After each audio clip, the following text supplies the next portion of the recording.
Hey guys, welcome to True Story Sunday. I don't really have a good excuse about why I've been away so long, so I'm not gonna even try. Well, okay, I'll try. When I lived in Panama, everything was new to me. I was going on adventures.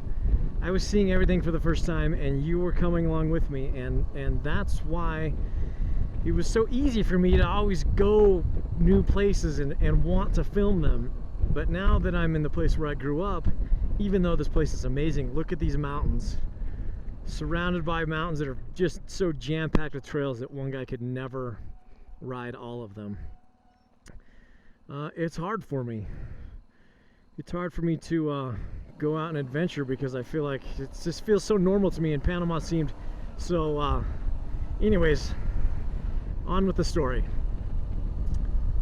This comes from basic training, my days in basic training, and it's actually, I think this was like the second day that I was in basic training, this happened. And the first day you kind of get situated, and then the next day they give you a physical training test, the PT, your very first PT test, and they want to make sure everyone can pass, and the guys that can't pass are usually a little bit too heavy. And so, where am I going here? Yeah, we'll go take a left here. So they put them on a special diet. If you fail that first PT test, they put you on a special diet and you're not allowed to eat certain things. And I was really nervous that I would fail this. I mean, I was in good shape back then. I shouldn't have been nervous, but I really did not want to have less food than everybody else, because you don't get a whole lot of time to eat anyways, and your body is working 24 hours a day. It's just because you're always exercising, you're always doing push-ups, you're always doing something. So your body needs fuel, and oh, come on. Look at that guy. He just went right on through. He's a badass, though. He's a patriot with that helmet. So, a physical training test consists of 2 minutes of push-ups. You got to do depending on your age, you got to do a certain amount of push-ups in 2 minutes with no stopping for breaks. Same with sit-ups, and then you do a 2-mile run. So you do those other two things first, and then you go to do the 2-mile run. And here I go off on the run, and there's some guys that are struggling, like the heavier guys. This one guy, he's struggling, and I'm about to lap him, because he's walking. And there's a drill sergeant. Her name was Drill Sergeant Rutledge. And she had the loudest voice I've ever heard in my life. She could scream. I remember one time we were like all in this big sort of closet. All these privates were jammed in this little closet. And then one at a time we were going out to take this test.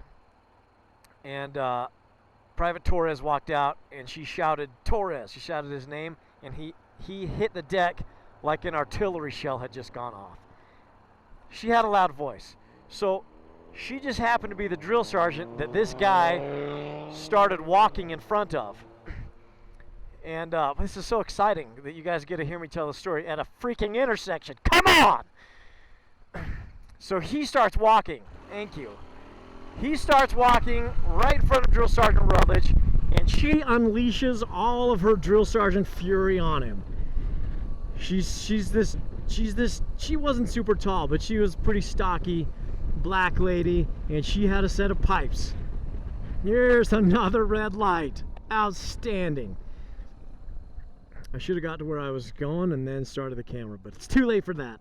So welcome to my hometown that's full of red lights. So he just happens to start walking right in front of Drill Sergeant Rutledge, and she unloads on him, starts screaming at him. And this is happening like right in front of me. I'm sort of coming around the corner, and he's on the straightaway of the track, and I'm getting closer. And right as I'm almost to him, he turns to this drill sergeant, and he says, "I don't like women telling me what to do." That's what this guy says. This freaking genius on the first day of basic training. The last thing you want to do is like stand out and be like, "Hey, I'm that guy that's going to cause problems for you." But then, not only does he do that, but he just lets everybody know that he's a bigot and he's some idiot from the deep south who doesn't like women telling me what to do. So this happens, and the other drill sergeants see this happen, and so they all run to gang up on this guy, and one of them literally almost runs me over. Like, I'm running and we bump into each other because he's trying to get there so fast, because they got this rage, these drill sergeants. They're so jammed up with rage, and they just look for every little opportunity to unload it on some stupid little private. They live for it, man. And I was about to get caught in the middle of that because this guy doesn't like women telling him what to do. So I'm running for my life. I'm already kind of tired because I didn't want to fail the PT test. Now I'm running for my life, and I happen to bump into one of these drill sergeants, and now I think that, you know, my life is over after that. And but I didn't stop. Had I stopped, I probably would have gotten in trouble. But these, I mean, the last thing I saw, that guy, he was surrounded by drill sergeants. They were all just screaming at him, and his name was let's see, I'll make up a fake name. His name was Private Pile, I guess. That's what everyone started calling him, because he was so bad at being a soldier. So incredibly bad. Look, horse.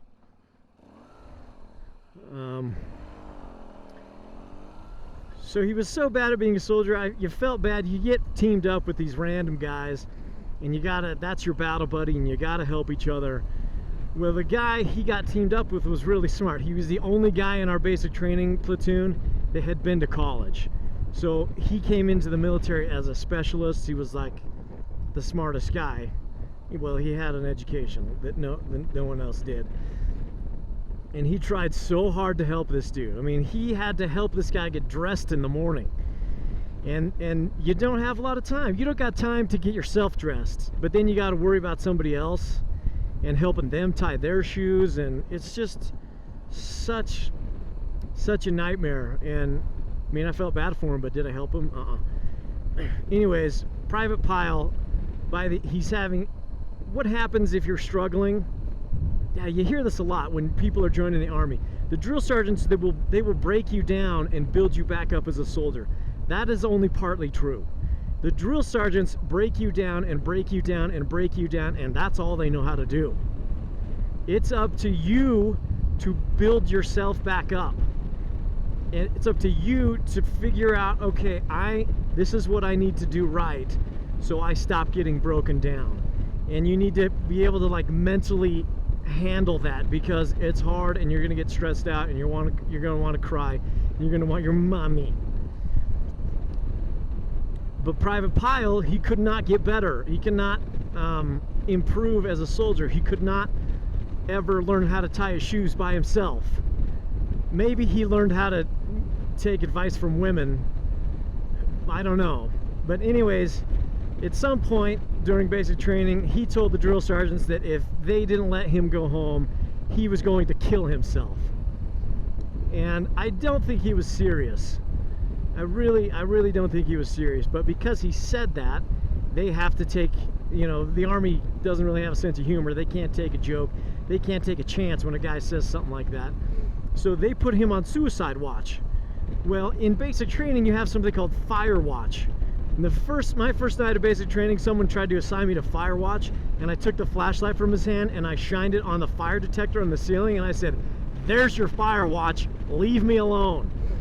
But then I found out that it was a real thing. I thought he was joking, but no, it's a real thing. So you have to do fire watch, and that's where two guys wake up and then they look for fires. It's really like a sleep deprivation thing, so the privates are tired all the time, and it makes basic training harder. It's something that's happened since cavalry days, when they had to keep fires going all night, and they wanted to make sure that the fire didn't get out of control, whatever. So the Army still does fire watch to this day. Two guys wake up, they count everybody, they make sure everyone's still there, and then after an hour, they wake up the next guys and they go to bed. So you didn't have to do this every night, because there was enough of us that you'd get like one night a week off. But because Manning went on suicide watch, I knew I was going to mess that up. His name is Private Pile. I'm not Manning, I promise. I knew if I made up a fake name, I was gonna just mess it up anyways. Because Private Manning got put on suicide watch, we now had 2 watches. The fire watch guys, they had a job to watch for fires. They could not multitask. So this is Hobble Creek Canyon, by the way, in case you're wondering. It's a nice little canyon, just east of, on the east side of Springville. Fire watch is one thing, suicide watch is another. So now you got to have 2 guys watching for fires and 2 guys making sure Manning doesn't kill himself. They've taken away his belt, they've taken away his shoelaces, and he's walking around trying to hold up his pants, and they're still trying to make him do all these exercises and stuff, and this guy is just, his life is pretty miserable because he's trying to do all this stuff, and we're seeing his ass crack the whole time because he's got no belt anymore. They don't want him to string himself up. And for me, the only good part of basic training was when I could finally get some sleep. I was just so tired. All I wanted to do was sleep. And now this guy, because he wants to go home to his mommy, he says, I'm gonna kill myself. And now I gotta stay up 2 hours a night. And then, you would, if you had fire guard, you would do your fire guard, and then you would stay up, and then you would do suicide watch. And poor Private Manning, I feel like I was like, Manning, if I can't sleep, you can't sleep. All you got to do is tell the drill sergeants you were kidding. You're just trying to get out of here, because we all kind of knew that he just wanted out. This would be so much more fun if this guy wasn't going the speed limit. So every time he would close his eyes, when I was on suicide watch, I would just kind of bop him in the head with my flashlight. Dink! Or I'd shine it in his eyes. So if he didn't want to commit suicide, by the time all that was over with, I'm pretty sure he did. I mean, he was completely broken. It was, if you've ever seen a man just break, it's kind of an interesting thing to watch. Eventually they sent him home, and he did not graduate basic training and go on to be a soldier, which was a good thing. That's part of what basic training is for, is to get rid of guys like that who don't really want to be there, or who are too dumb, or who don't like women telling them what to do. And I don't know which category. I mean, I don't know if he was in the lazy category or the dumb category or both. But eventually they sent Private Manning home, and later they told us, when we got closer to graduation, they said, privates, we don't want you to fail. It seems like they do, because it seems like they hate your guts, and they love it. They enjoy when you fail, because when you fail they can punish you. But they explained to us, like, we did not want Private Manning to fail, even though it seemed like they were super extra, went out of their way to be mean to him. They didn't want him to fail, because really their job is to train privates, and if they can't do that, that kind of looks bad on them. So they explained to us that like, he was having such a hard time, and they couldn't really understand it, because most people learn how to tie their shoes after a couple weeks and beat a formation on time with their shoes tied. That they actually called his mom, and they said, hey, we're trying to your son is having a really hard time here, and we're trying to figure out how we can help him. Can you give us any ideas, or what is his previous job experience? Why is he having such a hard time here? And they his mom told the drill sergeants that she couldn't understand that he would have a hard time there, because he had just graduated with high honors from the police academy. And so she was like, this should be a walk in the park for him, or maybe not a walk in the park, but he should be able to handle it just fine. So that's, I think, when the drill sergeants became extra mean, because they knew that Manning was a police officer, and that he had graduated from the police academy, which means he had to do a lot of physically fit stuff. This is Hobble Creek Golf Course, everyone. Kind of a famous place for you golfers, maybe. So they knew that he was sandbagging it, and they just unleashed all of their wrath on him non-stop, because they knew that he could handle it, and that he'd been through things like that before, and and they wanted him to knock it off, but he never did, and they ended up, I think, discharging him from the Army and going home. So that's the story about the time that Private Pyle told Drill Sergeant Rutledge that he didn't like women telling him what to do. Oh man, I thought I was gonna die. Stay tuned, everyone. I got some good things coming up. They're just taking me a while to thank you so much for turning.